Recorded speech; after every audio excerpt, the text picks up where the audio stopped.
Hello and welcome to Naval Horizons. I'm Samina Mondal, a public affairs intern with the U.S. Naval Research Laboratory.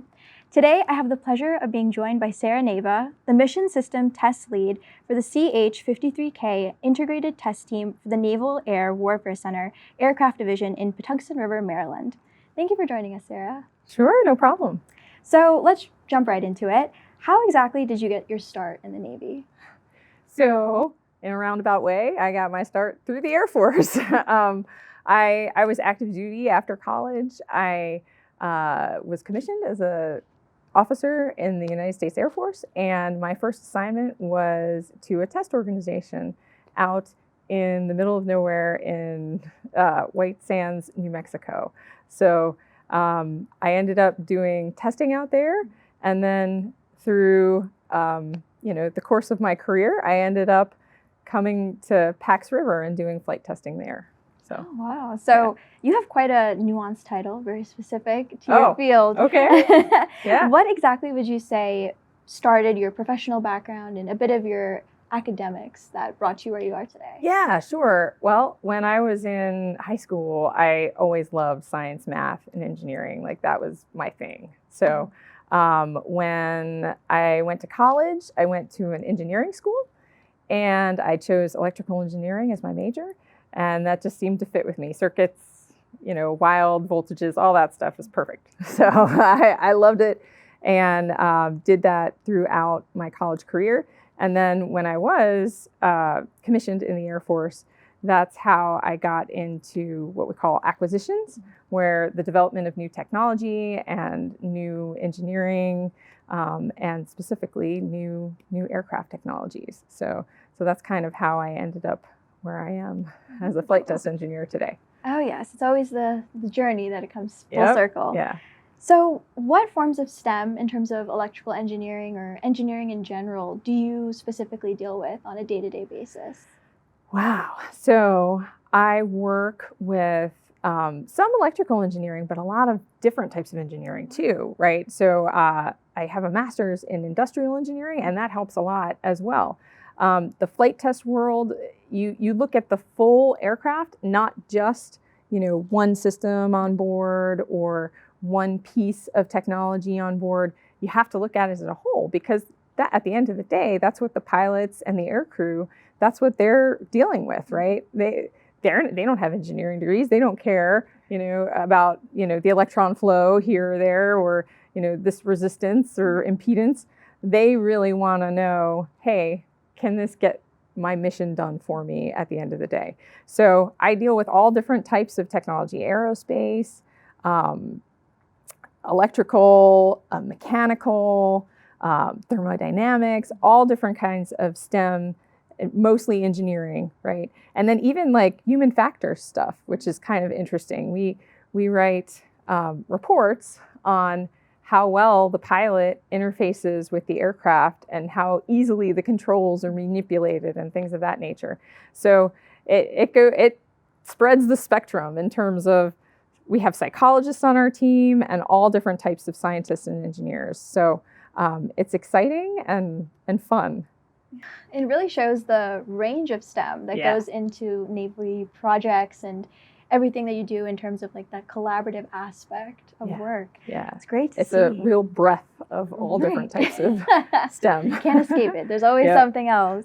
There's even a little bit of art to it too, I think. They say aircraft, sometimes just how they look makes a difference in how they fly. And honestly, that is true. The aerodynamics, the really fast ones and cool ones tend to fly a little bit better.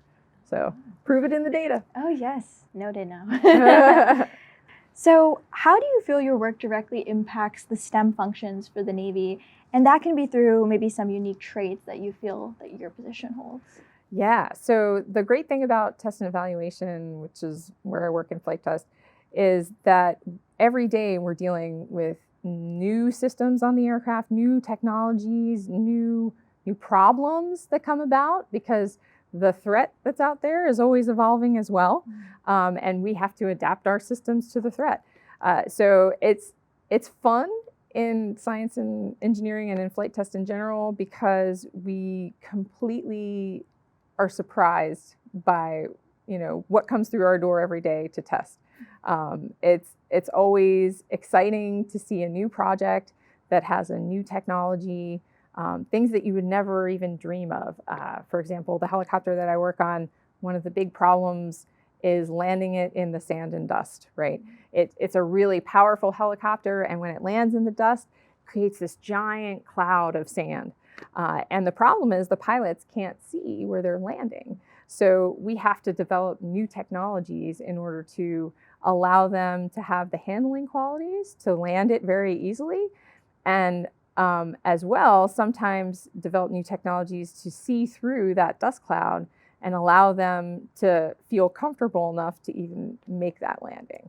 So it's really exciting, all types of new things and new ways of doing things that you would never expect, like using radars or IR imagery in order to fuse that picture together for the pilot and allow them to land safely on the ground. Wow, incredible. So even thinking in terms of being a test lead, some may feel like that term itself or that title is a bit scary. It's like you're in charge of so much, but it does go without saying you're constantly mentoring countless amounts of people within your project. So not only are you on the job leading, but learning. So do you have a favorite memory from test flights or anything in electrical engineering that comes to mind? Yeah, sure. I've got some old ones and then I've got some new ones too. One of the old ones was I had the opportunity to go to the Naval Test Pilot School. Early on in my career, when I first joined and worked with the Navy, it was amazing. I got to fly in over 20 different aircraft type model series. And my big project at the end, I got to go and fly in a helicopter in France and test the flying qualities and systems on board that aircraft. So it was really, really exciting time. It did all types of different testing and getting to meet and work with the aircrew and pilots every day. It was like a dream come true for me. So that was definitely a highlight earlier on in my career that kind of shaped where I went from there. And I got some really good advice when I was there, and had some really good mentors when I was at test pilot school, because it's a grueling 10 months that you're in this course, right? Like, you think that cramming for finals and stuff in college or high school is hard. Test pilot school really tests your academic limits, both in the aircraft as well as on the ground. So you really got to know your stuff and do it well when you go there. And it really, really gave me, I had some great mentors that helped me get through that really tough period and helped me graduate.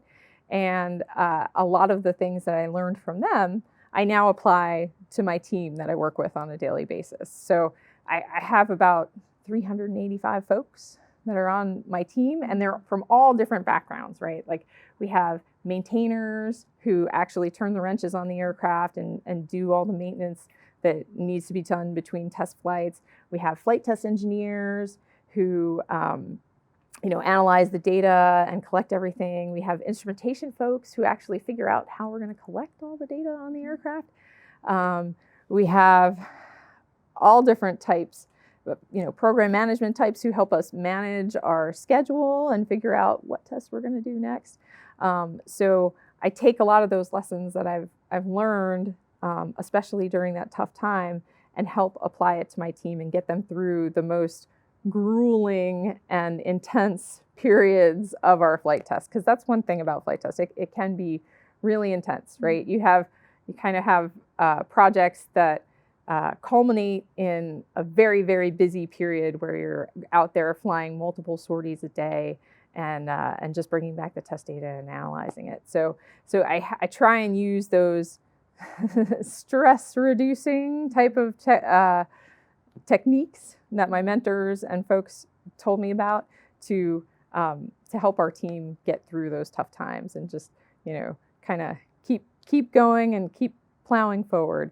And because of all that help and mentoring that I got early on, and then I try to apply to my team, our team has done some amazing work. Right, I was there for the very first flight of the CH-53K aircraft.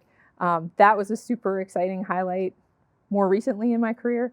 And then most recently in my career, just this spring in April, I got to be a part of the team when we announced the initial operational capability. So the first time that they had a squadron of CH-53Ks in the Marine Corps established, it was a super exciting day, when you realize that all the hard work you've done over so many years has really helped improve the aircraft overall for the fleet.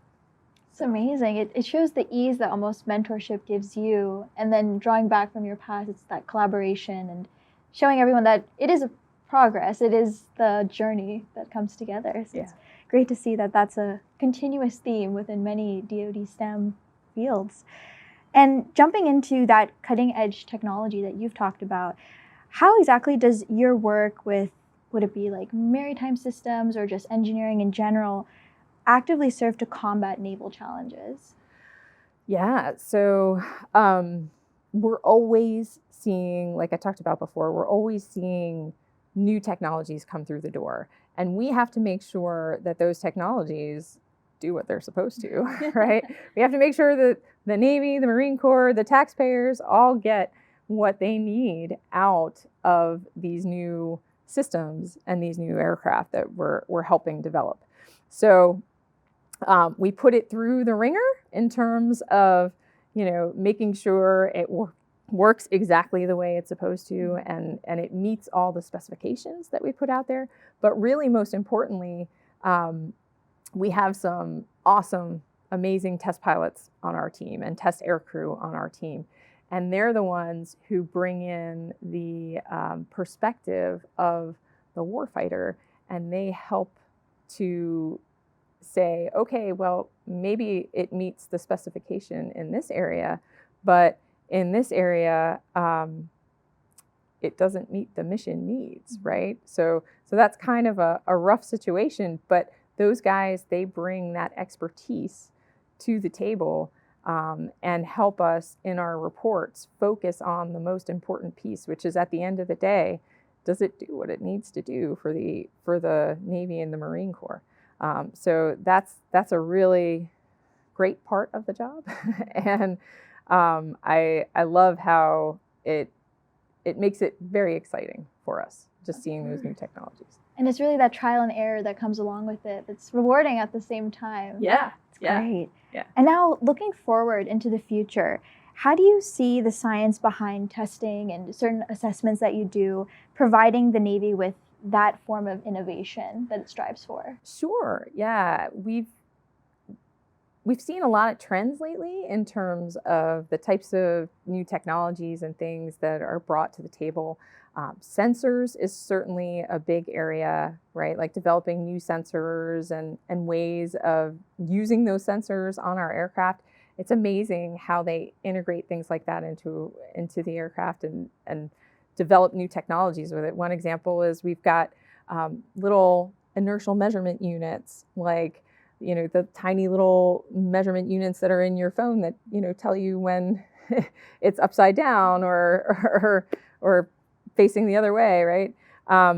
Those types of more advanced versions of that type of technology are used to place sensors throughout the aircraft, and they help us with our more advanced flight control modes, right? So that the pilot can be more hands-off in terms of doing mission tasks and taking care of other things. It really enables a lot of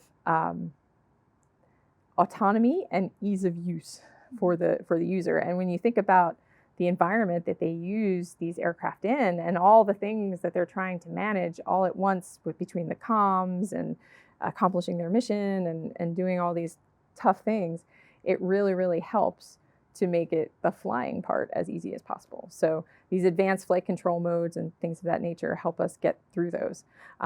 Another area where I see a lot of things blooming is in the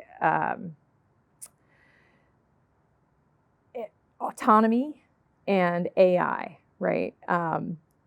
Especially when it comes to sensors and putting different types of information together, right? Like, let's say you have a radar on an aircraft and then you have an IR sensor on an aircraft.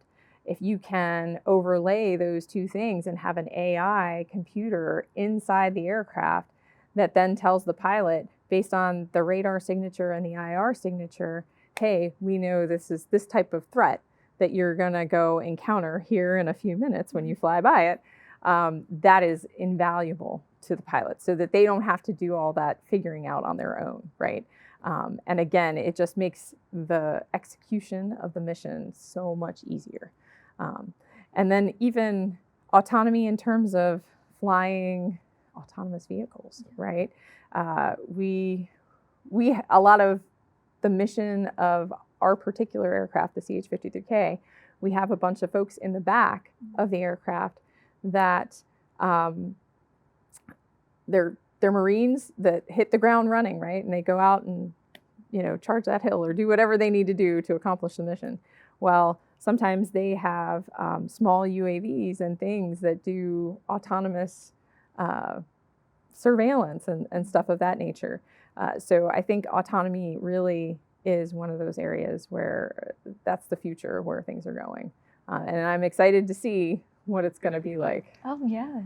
And now thinking about those topics specifically, how would you approach almost a fellow student of engineering, or maybe someone who's just interested in the Air Force and the Marines and getting involved in the civilian workforce? Mm-hmm. What is a piece of advice that maybe you wish you would have heard on your journey that you would give to them? Yeah, for sure. Be a risk taker. I think that's one of the big things. Part of flight test is managing risk, but it's also taking that risk, right? Being the first one to go up in that aircraft and see how it flies, or see what the system does. You gotta jump in with both feet and take that risk. So that is definitely one piece of advice that I would pass forward to all my all the folks that are out there, is that, hey, it makes a lot of sense to take calculated risks. So exactly. Now, Sarah, you are an incredible STEM leader in the Navy. What makes you most enthusiastic to come into work every day and to work on such large and almost, some may say, complex projects that they can't even wrap their head around initially?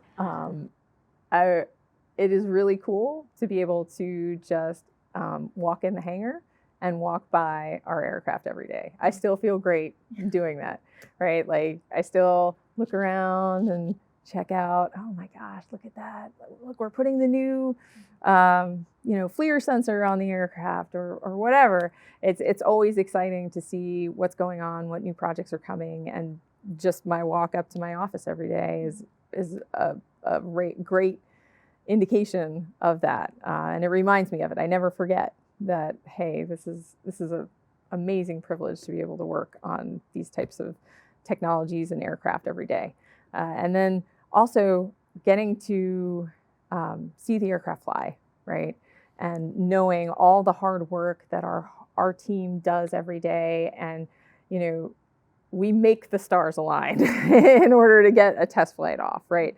It's the instrumentation folks working with the flight test engineers, working with the maintenance crews, and our team, they collaborate so much and work so hard together to make sure that we can get all those things to align. And the one thing we can't control is the weather, but aside from that, it's our team that manages all that stuff and actually makes it a reality. So it's amazing to, and a privilege and an honor to be able to work with them every day and actually get some of the testing and the flight data that we get from it. Oh, it's fantastic. And thank you so much, Sarah, for taking the time to tell us about your journey. And it's clear to see how passionate you are for the field. So I'm very lucky to have you here today. Oh, no problem. Thank you for having me. And thank you all at home for taking the time to watch Naval Horizons. We'll be back with a new episode very shortly. So until next time, I'm Samina Mondal.